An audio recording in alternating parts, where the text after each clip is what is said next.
2022 July 1ರಿಂದ 2024 July 31 ಅವಧಿಯೊಳಗೆ ನಿವೃತ್ತಿಯಾಗಿರುವ ರಾಜ್ಯ ಸರ್ಕಾರಿ ನೌಕರರಿಗೆ 7ನೇ ವೇತನ ಆಯೋಗದ ಶಿಫಾರಸಿನಂತೆ ನಿವೃತ್ತಿ ಆರ್ಥಿಕ ಸೌಲಭ್ಯ ಕಲ್ಪಿಸಬೇಕು ಸೇರಿದಂತೆ ತಮ್ಮ ವಿವಿಧ ಬೇಡಿಕೆಗಳನ್ನು ಈಡೇರಿಸಲು ಒತ್ತಾಯಿಸಿ ಅಕ್ಟೋಬರ್ 1ರಂದು ಜಿಲ್ಲಾಧಿಕಾರಿಗಳ ಕಚೇರಿಯ ಮುಂದೆ ಧರಣಿ ಸತ್ಯಾಗ್ರಹವನ್ನು ಹಮ್ಮಿಕೊಳ್ಳಲಾಯಿತು.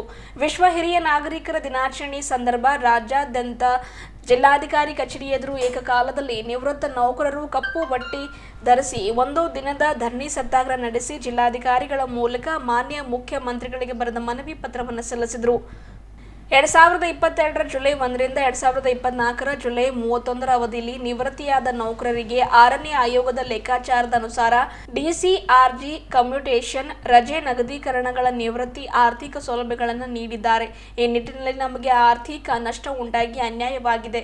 ಈ ನಿಟ್ಟಿನಲ್ಲಿ ಈಗಾಗಲೇ ರಾಜ್ಯದ ಎಲ್ಲಾ ಜಿಲ್ಲಾ ಉಸ್ತುವಾರಿ ಸಚಿವರು, ಕ್ಷೇತ್ರದ ಶಾಸಕರು, ಜಿಲ್ಲಾಧಿಕಾರಿಗಳು ಹಾಗೂ ತಹಶೀಲ್ದಾರರ ಮೂಲಕ ನೂರಾರು ನಿವೃತ್ತ ನೌಕರರು ಮನವಿಯನ್ನು ಸಲ್ಲಿಸಿದ್ದಾರೆ.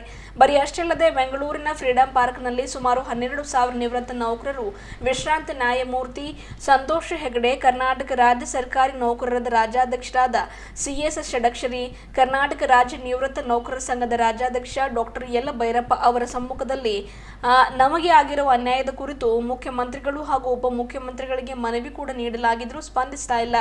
30ರಿಂದ 40 ವರ್ಷ ಸುದೀರ್ಘ ಸೇವೆ ಸಲ್ಲಿಸಿದ ನಮ್ಮಂತಹ ಒಂದು ನಿವೃತ್ತ ನೌಕರನ್ನು ಕಡೆಗಣಿಸಲಾಗಿದೆ. ಮತ್ತೊಮ್ಮೆ ಸರ್ಕಾರದ ಗಮನ ಸೆಳೆಯಲು ಹೆಚ್ಚಿನ ಸಂಖ್ಯೆಯಲ್ಲಿ ಧರಣಿಯಲ್ಲಿ ಪಾಲ್ಗೊಂಡು ಹೋರಾಟಕ್ಕೆ ಯಶಸ್ಸು ದೊರೆಯಲಿದೆ ಎಂದು ವಿಶ್ವಾಸ ವ್ಯಕ್ತಪಡಿಸಿದ ಜಿಲ್ಲಾ ಸಂಚಾಲಕರಾದ ಜಗನ್ನಾಥ ಪತಂಗಿ ಅವರು, ನಮ್ಮ ಬೇಡಿಕೆ ನ್ಯಾಯಸಮ್ಮತವಾಗಿದ್ದು ಇದು ಈಡೇರಿಸುವವರೆಗೆ ಹೋರಾಟ ನಡೆಸಲಾಗುವುದು ಎಂದು ಈ ಮೂಲಕ ಮಾತನಾಡಿ ತಿಳಿಸಿದರು.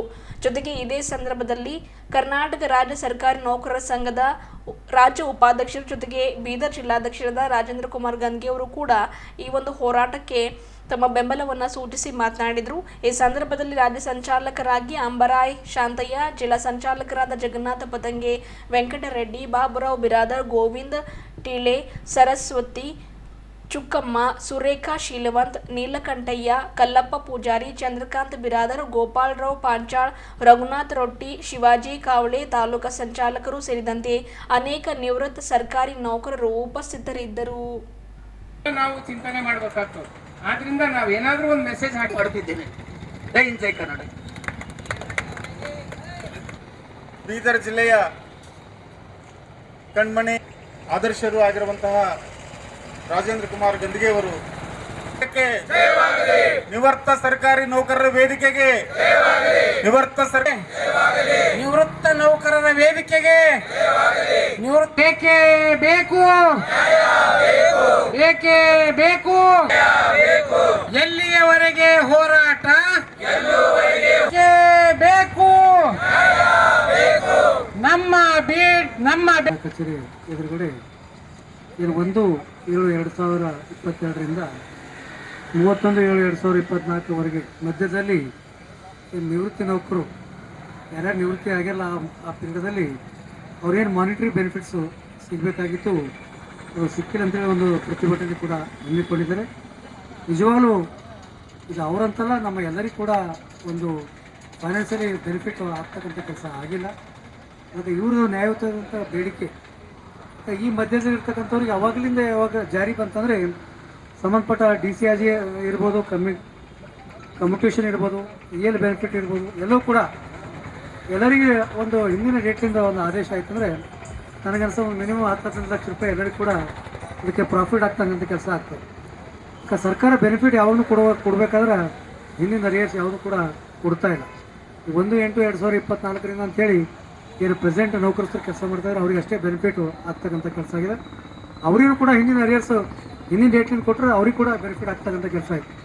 ಆ ಮಧ್ಯದಲ್ಲಿ ಯಾರ್ಯಾರು ಇವತ್ತು ದಿವಸ ಅಟ್ಲೀಸ್ಟ್ ಇದಕ್ಕೆ ಮೇ ಜೂನ್ ಯಾವಾಗಲೂ ಕೂಡ ಇದೊಂದು ಡಿಕ್ಲೇರ್ ಆಯ್ತಿತ್ತಂದ್ರೆ ಎಲ್ಲ ನೌಕರಸ್ಥರಿಗೆ ಬೆನಿಫಿಟ್ ಆಗ್ತಕ್ಕಂಥ ಕೆಲಸ ಆಗ್ತಾಯಿತ್ತು. ಅದರ ಕಳೆದ 20 ತಿಂಗಳಿಂದ ಯಾರ್ಯಾರು ನಿವೃತ್ತಿ ಆಗಿದ್ದಾರೆ, ಭಾಳಷ್ಟು ಸಾವಿರಾರು ಸಂಖ್ಯೆಯಲ್ಲಿ ನಮ್ಮ ಶಿಕ್ಷಕರಿರ್ಬೋದು, ನೌಕರಸ್ಥರಿರ್ಬೋದು, ಭಾಳಷ್ಟು ಜನ ಇದರಲ್ಲಿ ನಿವೃತ್ತಿಯಾಗಿ ಎಲ್ಲರಿಂದ ಆರ್ಥಿಕವಾಗಿ ಒಂದು ಭಾಳ ನಷ್ಟವನ್ನು ಕೂಡ ಎಲ್ಲ ಎಂಪ್ಲಾಯೀಸ್ ಕೂಡ ಆಗ್ತಕ್ಕಂಥ ಕೆಲಸ ಆಗಿದೆ.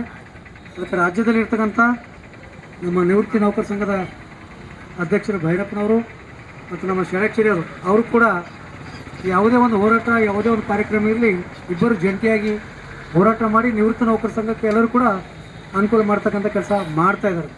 ಅದು ನಾವು ಕೂಡ ಈ ಬೀದರ್ ಜಿಲ್ಲೆಯಿಂದ ಏನು ನಮ್ಮ ಎಲ್ಲ ನಿವೃತ್ತ ನೌಕರಸ್ಥರು ಏನು ಪ್ರತಿಭಟನೆ ಮಾಡ್ತಾ ಇದ್ದಾರೆ, ಅದಕ್ಕೆ ನಾವು ನಿಮ್ಮ ರಾಜ್ಯ ಸರ್ಕಾರಿ ನೌಕರ ಸಂಘದ ಸಂಪೂರ್ಣ ಬೆಂಬಲ ನಿಮ್ಮ ನಿವೃತ್ತ ನೌಕರ ಸಂಘಕ್ಕೆ ಇರ್ತದೆ ಅಂತೇಳಿ ಈ ವೇದಿಕೆ ಮುಖಾಂತರ ಹೇಳಕ್ಕೆ ಇಷ್ಟಪಡ್ತಾ ಇದ್ದೀನಿ. ನಾವು ಕೊಡ್ತೀರಿ ಒಟ್ಟ ಮೇಲೆ ಮತ್ತೆ ಮುಂದಿನ ಒಂದು ರೂಪರೇಷೆಗಳು ಕೂಡ ರೆಡಿ ಮಾಡಿರಿ. ಯಾಕಂದರೆ ಇಲ್ಲಿ ಎಲ್ಲ ಇದೊಂದು ಬೀದರ್ದಲ್ಲಿ ಏನು ಯಾವುದೇ ಒಂದು ಒಳ್ಳೆಯ ಕಾರ್ಯಕ್ರಮ ಮಾಡಬೇಕಾದ್ರೆ ಬೀದರ್ದಲ್ಲಿ ಹುಟ್ಕೊಳ್ತಕ್ಕಂಥ ಕೆಲಸ ಆಗ್ತದೆ. ಅದಕ್ಕೆ ಇಡೀ ಎಲ್ಲ ರಾಜ್ಯದಲ್ಲಿ ಕೂಡ ಜಿಲ್ಲೆಯಲ್ಲಿ ಕೂಡ ಎಲ್ಲ ಜಿಲ್ಲೆಯಲ್ಲಿ ಒಂದು ಒಳ್ಳೆಯ ರೀತಿ ಈ ಥರ ಒಂದು ಆರ್ಗನೈಸೇಷನ್ ಮಾಡಿ ಎಲ್ಲರೂ ಸೇರಿ ಒಂದು ದಿವಸ ನಾವು ಬೆಂಗಳೂರಲ್ಲಿ ಫ್ರೀಡಮ್ ಪಾರ್ಕಲ್ಲಿ ಕೂಡ ಒಂದು ಪ್ರತಿಭಟನೆ ಮಾಡಿದಾಗ ಸರ್ಕಾರ ಕೂಡ ಒಂದು ಎಚ್ಚರಿಕೆ ಕೊಡ್ತಕ್ಕಂಥ ಸಂದೇಶ ಕೂಡ ಆಗ್ತದೆ. ಏನಾದರೂ ಒಂದು ಬೆನಿಫಿಟ್ ತೊಗೊಳ್ಳಿ ಕೂಡ ಅನುಕೂಲ ಆಗ್ತಕ್ಕಂಥ ಕೆಲಸ ಆಗ್ತದೆ. ಅದಕ್ಕೆ ನಾವು ಇಲ್ಲೇ ಒಂದು ದಿವಸ ಪ್ರತಿಭಟನೆ ಮಾಡಿ ಎಲ್ಲರೂ ಸೇರಿ ಬಿಡ್ತಕ್ಕಂಥದ್ದಲ್ಲ. ಯಾಕಂದ್ರೆ ನೀವೆಲ್ಲರೂ ಕೂಡ ನಿವೃತ್ತರಾಗಿರಿ, ಇದಕ್ಕೆ ಭಾಳ ಫೋಕಸ್ ಕೊಡಬೇಕಾಗ್ತದೆ. ಅವೆಲ್ಲರೂ ಯಾರು ಮುಂಚೂಣಿಯಲ್ಲಿ ನಿಂತು ಕೆಲಸ ಮಾಡ್ತಾ ಇರ್ತಾರಲ್ಲ ಅವ್ರಿಗೆ ನಾವು ಸಪೋರ್ಟಾಗಿ ನಿಂದಿರಬೇಕಾಗ್ತದೆ. ಏನೇ ಅವ್ರು ಮಾಡ್ತಾರೆ ನಮಗೆ ನಾವು ಕೆಲಸದ ಬೆನಿಫಿಟ್ ಬಂತವ್ರು ಎಲ್ಲರೂ ತೊಗೋತೀವಿ, ಮುಂದಾಗಂದ್ರೆ ಯಾರು ಮುಂದಾಗೋದು ಇದು ಭಾಳ ಕಷ್ಟದ ಕೆಲಸ ಅದು. ಅದಕ್ಕೆ ಎಲ್ಲ ನಿವೃತ್ತ ನೌಕರಸ್ಥರು ಅವ್ರ ಜೊತೆಯಲ್ಲಿರಿ. ಮುಂದಿನ ಏನು ನಮ್ಮ ಏನು ಬೆನಿಫಿಟ್ಸ್ ಕೊಡಬೇಕಾಗಿದೆ ನಾವು ರಾಜ್ಯ ಷಡಕ್ಷರಿಯವರು ಭೈರಪ್ಪನವ್ರು ಸೇರಿ ನಿಮ್ಮ ಬೆನಿಫಿಟ್ ಮಾಡ್ತಕ್ಕಂಥ ಕೆಲಸ ಮಾಡ್ತೀವಿ. ಜೊತೆಯಲ್ಲಿ ಇನ್ನೊಂದು ಖುಷಿ ವಿಚಾರ ನಿಮ್ಮೆಲ್ಲರಿಗೂ ಕೂಡ ಗೊತ್ತಿರಲಿ, ನಮ್ಮೆಲ್ಲ ಸರ್ಕಾರಿ ನೌಕರ ಬಾಂಧವರಿಗೆ ಕರ್ನಾಟಕ ಆರೋಗ್ಯ ಸಂಜೀವಿನಿ ಅಂತಕ್ಕಂಥ ನಿನ್ನೆ ಗೆಜೆಟ್ ಕೂಡ ಆಗ್ತಕ್ಕಂಥ ಕೆಲಸ ಆಗಿದೆ. ಎಲ್ಲ ನಮ್ಮ ನೌಕರಸ್ಥರಿಗೆ ಪ್ರೆಸೆಂಟ್ ಇರ್ತ ನೌಕರಸ್ಥರಿಗೆ ಅದು ಗಂಡ ಹೆಂಡತಿ ಮಕ್ಕಳಿಗೆ ತಾಯಿ ತಂದೆಗೆ ಎಲ್ಲರಿಗೂ ಕೂಡ ಅದು ಇಂಪ್ಲಿಮೆಂಟೇಷನ್ ಆಗ್ತಾಯಿದೆ. ಸಂಪೂರ್ಣವಾಗಿ ಕ್ಯಾಶ್ಲೆಸ್, ನೆಕ್ಸ್ಟ್ ಬಿಲ್ ಮಾಡೋದಿಲ್ಲ. ಅದಕ್ಕೆ ನಮ್ಮದು ಮುಂದಿನ ಅಜೆಂಡಾ ಅಂತಂದರೆ ಆಲ್ರೆಡಿ ಮುಖ್ಯಮಂತ್ರಿ ಹತ್ರ ಫೈಲ್ ಹೋಗಿದೆ, ಅದು ಆಲ್ರೆಡಿ 99% ಒಪ್ಕೊಂಡ್ರು. ನಿಮ್ಮೆಲ್ಲ ನಮ್ಮ ನಿವೃತ್ತ ನೌಕರಸ್ಥರು ಎಲ್ಲಿವರೆಗೆ ನೀವು ಪೆನ್ಷನ್ ಬದುಕಿರುವವರೆಗೆ ಎಲ್ಲಿವರೆಗೆ ನೀವು ಪೆನ್ಷನ್ ತೊಗೋತಿರಲ್ಲ ಅವರೆಲ್ಲರಿಗೂ ಕೂಡ ಅದ್ರಿಗೆ ಸೇರಿಸ್ತಾ ಇದ್ದೀವಿ. ಗಂಡ ಹೆಂಡತಿ ಮಕ್ಕಳಿಗೆ ತಾಯಿ ತಂದೆಗೆ ಕೂಡ ಅದು ಸಂಪೂರ್ಣವಾಗಿ ನಮ್ಮ ಜೀವನ ಇರುವವರೆಗೆ ಆ ಬೆನಿಫಿಟ್ ಕೂಡ ನಿಮಗೆ ಸಿಗ್ತಕ್ಕಂಥ ಅವಕಾಶ ಕೂಡ ನಮ್ಮ ಷಡಕ್ಷರಿಯರು ಭೈರಪ್ಪನವರು ಕೂಡ ಮಾಡ್ತಾ ಇದ್ದಾರೆ. ಮುಖ್ಯಮಂತ್ರಿ ಕೂಡ ಅದಕ್ಕೆ ಒಪ್ಪಿಗೆ ಕೂಡ ಕೊಡ್ತಕ್ಕಂಥ ಕೆಲಸ ಮಾಡಿದ್ದಾರೆ. ಅದಕ್ಕೆ ಬರ್ತಕ್ಕಂಥ ಜೀವನದಲ್ಲಿ ಏನು ನಮ್ಮ ಕ್ಯಾಶ್ಲೆಸ್ ಟ್ರೀಟ್ಮೆಂಟ್ ಈಗ ಪ್ರೆಸೆಂಟ್ ಇರ್ತಕ್ಕಂಥವ್ರ ಅವಶ್ಯಕತೆ ಇಲ್ಲ. ಅದು ಯಾರಿಗೆ ರಿಟೈರ್ಮೆಂಟ್ ಆಗ್ತಾ ಇದ್ದಾರೆ ಅವರಿಗೆ ಅದು ಭಾಳಷ್ಟು ಅವಶ್ಯಕತೆ ಇದೆ. ಅದಕ್ಕೆಲ್ಲ ನಮ್ಮ ನೌಕರ ಬಾಂಧವರು ಅದನ್ನು ಕೂಡ ನಾವು ಬೆನಿಫಿಟ್ ಕೂಡ ಬರ್ತಕ್ಕಂಥ ಯೂಸ್ ಆದ ತಕ್ಷಣ ನಾವು ಅದು ಫಾಲೋಅಪ್ ಮಾಡಿ ನೀವು ಎನ್ರೋಲ್ ಯಾವ ಥರ ಮಾಡಿಸಬೇಕು ಅಂತೇಳಿ ನಾವು ಕೂಡ ಚಿಂತನೆ ಮಂಥನ ಮಾಡ್ತಕ್ಕಂಥ ಕೆಲಸ ಮಾಡ್ತೀವಿ. ಅದಕ್ಕೆ ನಿಮ್ಮ ಒಂದು ಏನು ನಿವೃತ್ತಿ ನೌಕರ ಒಂದು ಇದಕ್ಕೆ ಸಂಪೂರ್ಣವಾದ ಬೆಂಬಲ ಮತ್ತೊಂದು ಸಲ ಕೋರುತ್ತಾ ನಾನು ರಾಜೇಂದ್ರ ಕುಮಾರ್ ಗಂಗೆ, ರಾಜ್ಯ ಉಪಾಧ್ಯಕ್ಷರು, ಜಿಲ್ಲಾ ಅಧ್ಯಕ್ಷರು, ಸರ್ಕಾರಿ ನೌಕರ ಸಂಘ, ಬೀದರ್. 1/7/22ರಿಂದ 1/7/24 ಅವಧಿಯೊಳಗೆ ಯಾವ ಸರ್ಕಾರಿ ನೌಕರರು ರಿಟೈರ್ಮೆಂಟ್ ಆಗಿದ್ದಾರೋ ಅಂಥ ಸರ್ಕಾರಿ ನೌಕರರಿಗೆ ನಾವು 7ನೇ ವೇತನ ಆಯೋಗದಿಂದ ನಗದೀಕರಣದಿಂದ ನಾವು ವಂಚಿತರಾಗಿದ್ದೇವೆ.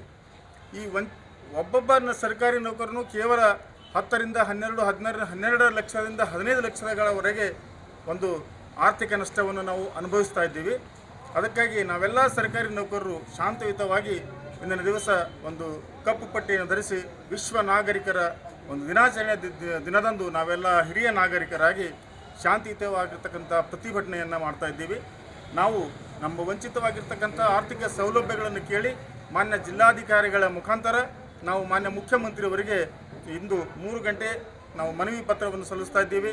ನಮ್ಮ ಬೆಂಬಲಿಗರಾಗಿ ನಮ್ಮ ಜಿಲ್ಲಾ ಸಂಘದ ನೌಕರರ ಸಂಘದ ಅಧ್ಯಕ್ಷರಾಗಿರ್ತಕ್ಕಂಥ ರಾಜ್ಕುಮಾರ್ ಗಂದಿಗೆಯವರು, ನಮ್ಮ ಸರ್ಕಾರಿ ನೌಕರರ ಒಂದು ಶಿಕ್ಷಕರ ಸಂಘದ ಪ್ರಧಾನ ಕಾರ್ಯದರ್ಶಿಗಳಾಗಿರ್ತಕ್ಕಂಥ ನಮ್ಮ ಪ್ರಭುಲಿಂಗ್ ತುಗಾವೆ, ರಾಜು ಸಾಗರ್ ಅವರು ಎಲ್ಲರೂ ಏನಪ್ಪ ಅಂದರೆ ನಮ್ಮ ಬಸವ ಕಲ್ಯಾಣ ತಾಲೂಕಿನ ಶಾಸಕರು ಕೂಡ ಬರ್ತಾ ಇದ್ದಾರೆ. ಈಗ ಶರಣು ಸಲ್ಗರ್ ಅವರು ಇವರೆಲ್ಲರೂ ಬಂದು ನಮಗೆ ಬೆಂಬಲ ಸೂಚಿಸಿದ್ದಾರೆ. ನ್ಯಾಯಯುತವಾಗಿ ನಮಗೆ ಬರಬೇಕಾಗಿರ್ತಕ್ಕಂಥ ಒಂದು ಆರ್ಥಿಕ ಸೌಲಭ್ಯವನ್ನು ಮಾನ್ಯ ಮುಖ್ಯಮಂತ್ರಿಯವರು ನಮಗೆ ಒದಗಿಸಿ ಕೊಡ್ತಾರಂತಕ್ಕಂಥ ಒಂದು ಭರವಸೆಯಿಂದ ನಾವು ಈ ಮುಷ್ಕರವನ್ನು ಮಾಡ್ತಾ ಇದ್ದೇವೆ. ಜೈ ಹಿಂದ್. ಈ ಒಂದು ದಿನದ ಧರಣಿ ಸತ್ಯಾಗ್ರಹವನ್ನು ನಾವು ಜಿಲ್ಲಾಧಿಕಾರಿಗಳ ಕಚೇರಿ ಮುಂದೆ ಮಾಡ್ತಾ ಇದ್ದೀವಿ. ಕರ್ನಾಟಕ ರಾಜ್ಯ ನಿವೃತ್ತ ನೌಕರರ ವೇದಿಕೆ ಮುಖಾಂತರವಾಗಿ ನಮ್ಮ ಮುಖ್ಯವಾದ ಬೇಡಿಕೆ ಅಂದರೆ 1/7/22ರಿಂದ 7ನೇ ವೇತನ ಆಯೋಗದ ಶಿಫಾರಸುಗಳನ್ನು ಯಥಾವತ್ತಾಗಿ ಜಾರಿ ಮಾಡಬೇಕು ಅಂತ ಸರ್ಕಾರ ಆದೇಶ ಮಾಡಿದೆ. ಆದರೆ 1/7/22ರಿಂದ 31/7/24 ಏನು 25 ತಿಂಗಳ ಅವಧಿಗಳ ನಂತರದಲ್ಲಿ ಇದು ಆದೇಶ ಮಾಡಿದ್ದಾರೆ. ಆ ಆದೇಶ ಮಾಡುವಾಗ ಈ ಆದೇಶ ಆರ್ಥಿಕವಾಗಿ 1/8/24ರಿಂದ ನಾವು ಎಲ್ಲ ನೌಕರಿ ಸಿಗುತ್ತೆ ಅಂತ ಹೇಳಿರೋದ್ರಿಂದ ಈ ಹಿಂದೆ ನಿವೃತ್ತ ಆಗಿರ್ತಕ್ಕಂಥ ಈ 25 ತಿಂಗಳ ಅವಧಿಯಲ್ಲಿ ನಿವೃತ್ತರಾದಂಥ ನೌಕರರಿಗೆ ವೇತನ ಏನು ನಿಗದಿ ಮಾಡ್ತಾ ಇದ್ದಾರೆ, ಮೂಲ ವೇತನ ಹೊಸ ವೇತನ ಶ್ರೇಣಿಯಲ್ಲಿ ಕೊಡ್ತಾ ಇದ್ದಾರೆ. ಆದರೆ ಅದರಿಂದ ಬರ್ತಕ್ಕಂಥ DCRG ಆಗಲಿ, ಕಮ್ಯುಟೆಡ್ ಆಗಲಿ, EL ಗಳಿಕೆ ರಜದ ಆರ್ಥಿಕ ಲಾಭವನ್ನು ನಮಗೆ ಬರಬೇಕಾಗಿರ್ತಕ್ಕಂಥದ್ದು ನ್ಯಾಯವಾಗೇ ಬರಬೇಕು. ಯಾಕಂದರೆ 1/7/22ಕ್ಕೆ ನಮ್ಮ ಮೂಲ ವೇತನ ಬದಲಾವಣೆ ಆಯಿತು ಆ್ಯಸ್ ಪರ್ ಸರ್ಕಾರದ ಆದೇಶದ ಪ್ರಕಾರ. ಆದರೆ ಆ ಮೂಲ ವೇತನ ಬಿಟ್ಟು ಹಳೆ ಮೂಲ ವೇತನದ ಮೇಲೆ ನಮಗೆ ಈ ಸೌಲಭ್ಯಗಳು ಕೊಡ್ತಾ ಇರೋದ್ರಿಂದ ನಮಗಾಗ್ತಿರೋದು ಬಹಳ ಆರ್ಥಿಕವಾಗಿ ನಷ್ಟ ಆಗ್ತಾಯಿದೆ. ಇದರಿಂದ ನಮಗೆ ಏನು ಎಲ್ರಿಗೂ ಕೂಡ ಸಮಾನವಾದ ಅವಕಾಶಗಳು ಸಿಗಬೇಕು, ಅದು ಸಿಕ್ಕಿಲ್ಲ. ಆದ್ದರಿಂದ ಭಾರತ ಸಂವಿಧಾನದ 14ನೇ ಕಲಂ ಪ್ರಕಾರ ನ್ಯಾಯಯುತ ನಮ್ಮ ಬೇಡಿಕೆ ಇದೆ. ನಮಗೆ ಸಮಾನವಾದ ನ್ಯಾಯವನ್ನು ಕೊಡಬೇಕು. ಆ ನಿಟ್ಟಿನಲ್ಲಿ ನಿವೃತ್ತರಾದ ನೌಕರರಿಗೆ ಏನು ಆರ್ಥಿಕ ಸೌಲಭ್ಯಗಳು ಬರಬೇಕು ಅದು ಈಗ ಹೊಸದಾಗಿ 7ನೇ ವೇತನ ಆಯೋಗದ ಮೂಲ ವೇತನದ ಆಧಾರದ ಮೇಲೆ ಕೊಡಬೇಕು ಅಂತಕ್ಕಂಥ ಡಿಮ್ಯಾಂಡನ್ನು ಇಟ್ಕೊಂಡು ನಾವು ಇವತ್ತು ಮಾನ್ಯ ಮುಖ್ಯಮಂತ್ರಿಗಳಿಗೆ, ಸರ್ಕಾರದ ಮುಖ್ಯ ಕಾರ್ಯದರ್ಶಿಗಳಿಗೆ ನಮ್ಮ ಭಿನ್ನ ಒತ್ತಡಿಕೆಯನ್ನು ಸಮರ್ಪಣೆ ಮಾಡ್ತಾ ಇದ್ದೀವಿ. ನಮ್ಮ ಬೇಡಿಕೆ ಈಡೇರ್ತದೆ ಅಂತಕ್ಕಂಥ ಭರವಸೆ ನಮಗಿದೆ. ನಮ್ಮ ಮುಖ್ಯಮಂತ್ರಿಗಳು, ನಮ್ಮ ಸರ್ಕಾರ ನಮ್ಮ ಜೊತೆ ನಮ್ಮ ಕಣ್ಣೀರನ್ನು ಒರೆಸ್ತಕ್ಕಂಥ ಕೆಲಸ ಮಾಡ್ತದೆ ಅಂತಕ್ಕಂಥ ನಂಬಿಕೆ ನಮಗಿದೆ. ಜೈ ಹಿಂದ್, ಜೈ ಕರ್ನಾಟಕ. ಬಾಬುರಾವ್ ಬಿರಾದಾರ. ಮುಖ್ಯೋಪಾಧ್ಯಾಯರಾಗಿ ನಿವೃತ್ತಿ ಹೊಂದಿದ್ದೀನಿ. ಅಷ್ಟಲ್ಲದೆ ನಮ್ಮ ಬೀದರ್ ಜಿಲ್ಲೆಯ ಉಪಾಧ್ಯಕ್ಷರಾಗಿ ಕೂಡ ಕರ್ತವ್ಯ ನಿರ್ವಹಿಸ್ತಾ ಇದ್ದೀನಿ. ಈಗ ಎಲ್ಲರಿಗೂ ಆಗಿರುವಂಥ ಅನ್ಯಾಯ ನಮಗೂ ಕೂಡ, ಅಂದರೆ ಅನುದಾನಿತ ಪ್ರಾಥಮಿಕ ಶಾಲೆ ಇರ್ಬೋದು ಅಥವಾ ಪ್ರೌಢಶಾಲೆ ಇರ್ಬೋದು, ನಮಗೂ ಕೂಡ ಅನ್ಯಾಯ ಆಗಿದೆ. ಅದಕ್ಕೋಸ್ಕರವಾಗಿ ನಮ್ಮ ಅನುದಾನಿತ ಪ್ರಾಥಮಿಕ ಶಾಲಾ ಶಿಕ್ಷಕರು ಮತ್ತು ಪ್ರೌಢಶಾಲಾ ಶಿಕ್ಷಕರು ನಿವೃತ್ತಿ ಹೊಂದಿರೋರ ಎಲ್ಲರೂ ಇದರಲ್ಲಿ ಈ ಮುಷ್ಕರದಲ್ಲಿ ನಾವು ಕೂಡ ಭಾಗವಹಿಸ್ತಿದ್ವಿ. ಸಿಗುವಂಥ ಸೌಲಭ್ಯ ಸರ್ಕಾರ ನಮಗೆ ಒದಗಿಸಿಕೊಡ್ಬೇಕಂತೇಳಿ ನಮ್ಮ ಕಳಕಳಿಯಾಗಿ ಇರ್ತದೆ. ಶಂಕರ್ ಆನಂದ್, ಮುಖ್ಯ ಗುರುಗಳು, ನಿವೃತ್ತ. ಅವರು ನಿವೃತ್ತಿ ವೇತನ ಯಾರು ಏನು ಹೇಳೋದೇ ಬಡಗಿನ ಪೇಪರ್ದಾಗ ಬರ್ತದಕ್ಕೆ ಅದು ಇಷ್ಟು ಪಟ್ಟು ಹೆಚ್ಚಿಗಾಗ್ಯದ ಅಂತ ಹೇಳಿ ಅವ್ರಿಗೆ ಯಾಕೆ ಬೇಕು ನಾವು ನಿವೃತ್ತಿ ವೇತನ? ಅವ್ರು ಸಭಾ ಸೇವಕರು ಅಂತ ಹೇಳ್ಕೊತಾರೆ ಒಂದು ಕಡೆ. ಅಂದಮೇಲೆ ಅವ್ರಿಗೆ ಯಾಕೆ ನಾವು ನಿವೃತ್ತಿ ವೇತನ ಕೊಡಬೇಕನ್ನುವಂಥ ವಿಚಾರ ಇಂದು ದೇಶಾದ್ಯಂತ ಒಂದು ಚಳವಳಿ ರೂಪದಲ್ಲಿ ನಡೀತಾ ಇದೆ. ಅದಕ್ಕೆ ನಾವೆಲ್ಲ ಒಗ್ಗೂಡಿ ಆ ರಾಜಕೀಯ ವ್ಯಕ್ತಿಗಳ ನಿವೃತ್ತಿ ವೇತನ ಮೊಟ್ಟ ಮೊದಲು ನಾವು ರದ್ದು ಮಾಡಲಿಕ್ಕೆ ಪ್ರಯತ್ನ ಮಾಡಬೇಕು. ಅಂದಾಗ ಮಾತ್ರ ಅವರು ಹಾದಿ ಬರ್ತಾರೆ. ಅದ್ರ ಜೊತೆಗೆ ಇತ್ತೀಚಿನ ದಿನಗಳಲ್ಲಿ ವೇತನ ಆಯೋಗ ಸುಮಾರು 4ನೇ ವೇತನ ಆಯೋಗದಿಂದ ನಮಗೆ ಅನ್ಯಾಯ ಆಗ್ತಾನೆ ಬಂದಿದೆ. ಉಳಿದ 24 ರಾಜ್ಯಗಳಲ್ಲಿ ಅವರು ಭರ್ಪೂರ ಕೇಂದ್ರ ವೇತನವನ್ನು ಪಡೆದಿದ್ದಾರೆ. ನಾವು ಬಡಪಾಯಿಗಳು, ನಾವು ಶಾಶ್ವತವಾಗಿರುವಂತಹ ಅಧಿಕಾರ ನಡೆಸುವಂತವರು. ಅವ್ರು 5 ವರ್ಷ ಬರ್ತಾರೆ, 10 ವರ್ಷ ಹೋಗ್ತಾರೆ. ಆದ್ರೆ ಶಾಶ್ವತವಾಗಿ ನಾವು ರಾಜ್ಯವನ್ನು ಅಭಿವೃದ್ಧಿಪಡಿಸುವಲ್ಲಿ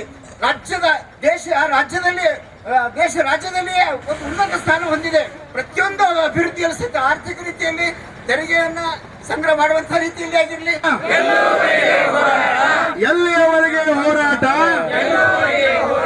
ಅವೆಲ್ಲ ನಿವೃತ್ತ ನೌಕರರು ಇವತ್ತು ಸ್ಟ್ರೈಕ್ ಮೂಲಕ ಮಾನ್ಯ ಮುಖ್ಯಮಂತ್ರಿಯವರಿಗೆ ಮತ್ತು ಮಾನ್ಯ CS ಮೇಡಮ್ ಅವರಿಗೆ ತಮ್ಮ ಮನವಿ ಪತ್ರವನ್ನು ಕೊಡ್ರಿ ಅಂತ ಕೇಳ್ತಾ ಇದ್ರಿ. ಸೊ ನಮ್ಮ ಜಿಲ್ಲಾಧಿಕಾರಿಗಳ ಕಚೇರಿಯಿಂದ ಇವತ್ತಿನ ದಿವಸನೇ ತಮ್ಮ ಮನವಿ ಪತ್ರವನ್ನು ನಮ್ಮ ಲೆಟರ್ ಮುಖಾಂತರ ಸಲ್ಲಿಸ್ತೇವೆ. ಒಂದು ಬೇಡಿಕೆಯ ಪತ್ರವನ್ನು ತೆಗೆದುಕೊಂಡಿದ್ದಕ್ಕಾಗಿ ನಮ್ಮೆಲ್ಲ ನಿವೃತ್ತ ಸರ್ಕಾರಿ ನೌಕರರ ಸಂಘದಿಂದ ಅನಂತ ಧನ್ಯವಾದಗಳು.